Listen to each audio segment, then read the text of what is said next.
There is a cassette tape in my drawer with one word written on it in fading ink. 1989, no song title. No band name. Just a year and 11 minutes and 40 seconds of a conversation I was never supposed to keep.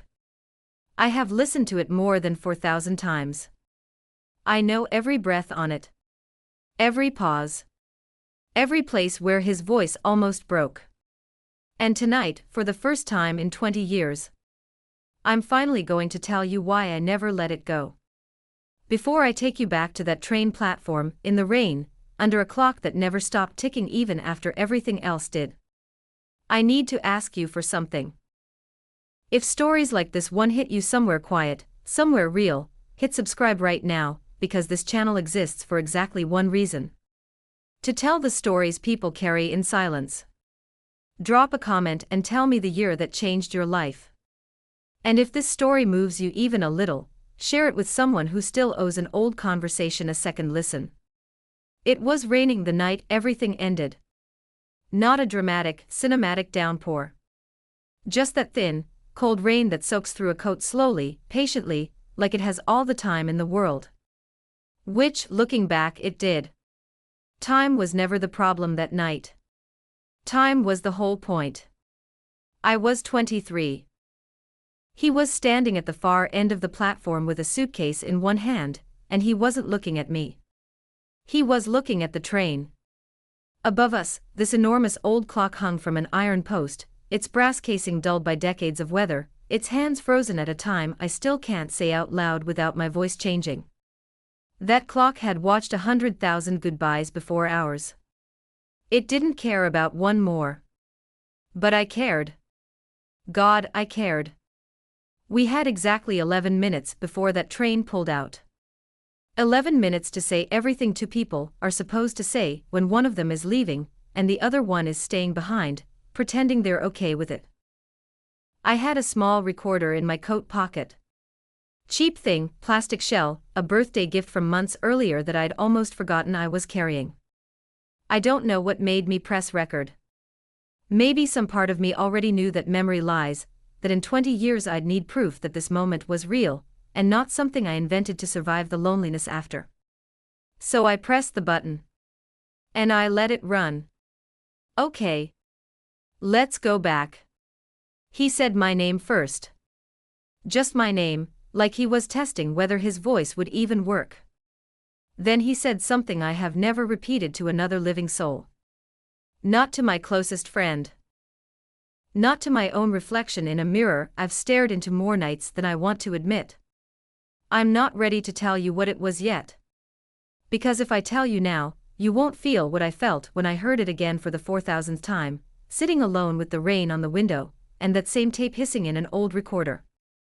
What I will tell you is this. He made me a promise on that platform. A specific one. With a date attached to it. And then the train doors opened behind him with that awful metal groan, and the world tilted, and he picked up his suitcase, and he walked backward into a train car like he couldn't bear to turn away from me first. The doors closed. The whistle screamed. And the last train I would ever watch him take pulled out into a sky that was burning orange at the edges, like the sun itself was trying to apologize for what was happening. I stood there until the tracks were empty. Until the clock ticked past a time I stopped noticing. Until the rain had soaked through everything, including whatever part of me used to believe in certainty. Here is the part nobody warns you about. Heartbreak doesn't end. It just changes shape. I built a life. I really did.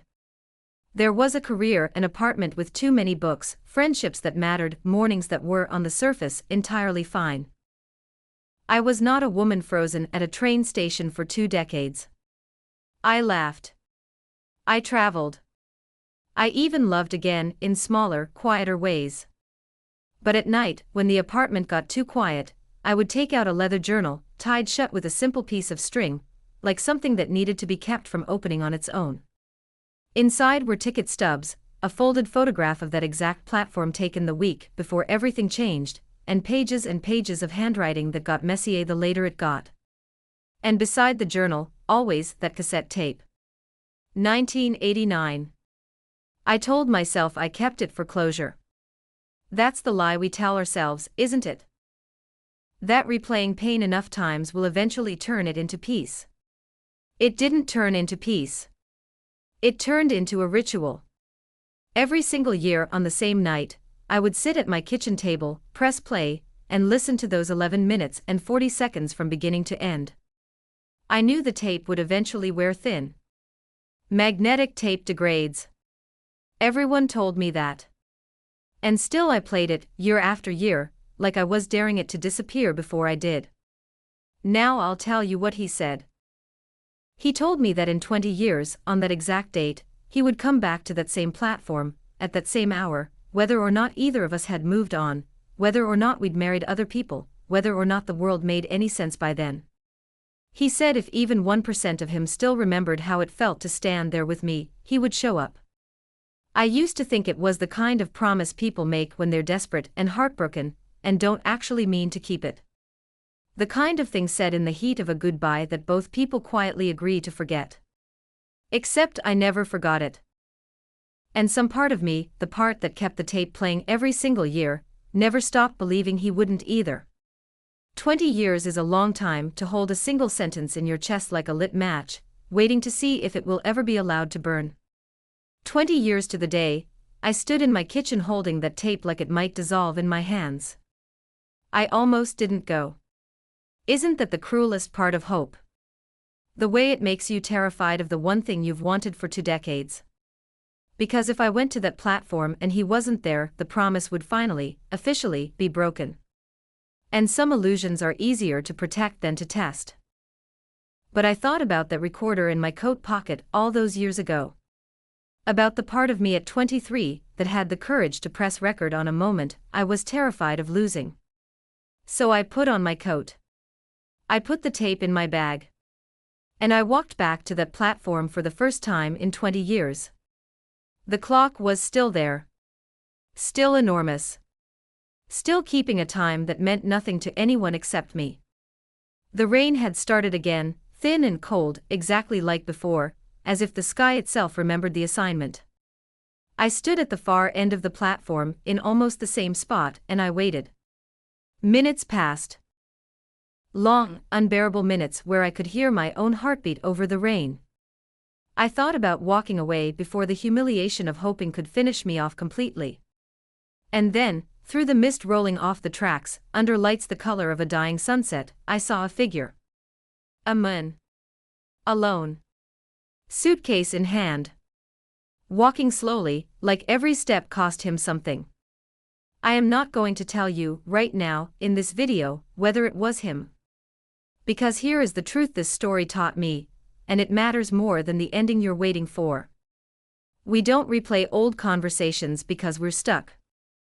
We replay them because some moments hold a version of ourselves so honest, so unguarded, that we're afraid we'll never be that person again. That tape wasn't really about him. It was about the 23-year-old girl who was brave enough to feel everything, fully, without protecting herself from the cost of it. If this story found something true in you, do not scroll past without hitting subscribe, because I have more stories exactly like this one waiting for you. Tell me in the comments what you think happened on that platform. Tell me about a promise someone made you that you never stopped believing. And if this story wrapped itself around your chest even a little, share it with the one person who needs to hear it tonight. Some conversations end in 11 minutes. Some of them, we spend the rest of our lives finishing. I'll see you in the next one.